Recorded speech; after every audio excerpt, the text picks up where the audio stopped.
खेसारी लाल यादव को एक और लाग गई बहुत बड़का झटका। जो डबल खिड़की गाना रहा यूट्यूब से ब्लॉक हो गए।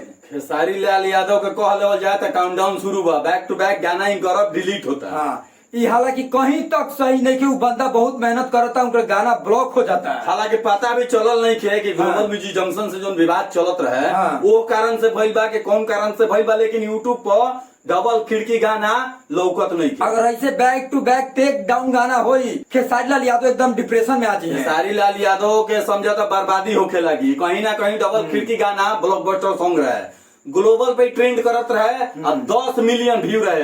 10 million plus 10 million plus view रहे। तो बताओ हाथाना ब्लास्ट गाना खेसारी लाल यादव को जब डिलीट हुई देखो तुमका पहले से मन नहीं लगा तो वांग ना लगी। बैक टू बैक उनको सॉन्ग अगर डिलीट होके तो देखा भाई ऐसा ना चाहिए। पहले के गाना बा ओकरा छोड़ दो लोग, काहे खेसारी लाल यादव को बर्बाद करके चक्कर में लोग पड़ो। कहीं ना कहीं वो जवान मेहनत करता है तभी जाके मेहनत का फल उसको मिलता है, ठीक है ना। काहे कि इंडस्ट्री में बहुत कलाकार है लेकिन खेसारी लाल यादव कहीं ना कहीं बहुत ज्यादा मेहनत करते हैं। देखिए अभी उनका नया गाना नहीं आ रहा है तो पीछे वाला गाना पे आप लोग टेक डाउन मत करिए प्लीज। काहे कि कहीं ना कहीं उनको डिप्रेशन में जा सकते हैं। काहे कि बहुत महंगा बजट का ये गाना था, हालांकि गाना उस लेवल पे ही पहुंचा। गाना मार्केट में बज रहा था तभी तो ग्लोबल पर ट्रेंड कर रहा था। देखा भाई एकदम साफ सही बात बताई हम, जो भी भाई एकदम गलत भाई। यार वो बंदा मेहनत करता है, कोई भी गाना मेहनत से गाता है भाई। टेक डाउन ऐसा मत किया करो तुम लोग। हालांकि हमने का अभी यूट्यूब पर तो खोजबा तो गाना अभी अब लेवल नहीं थे।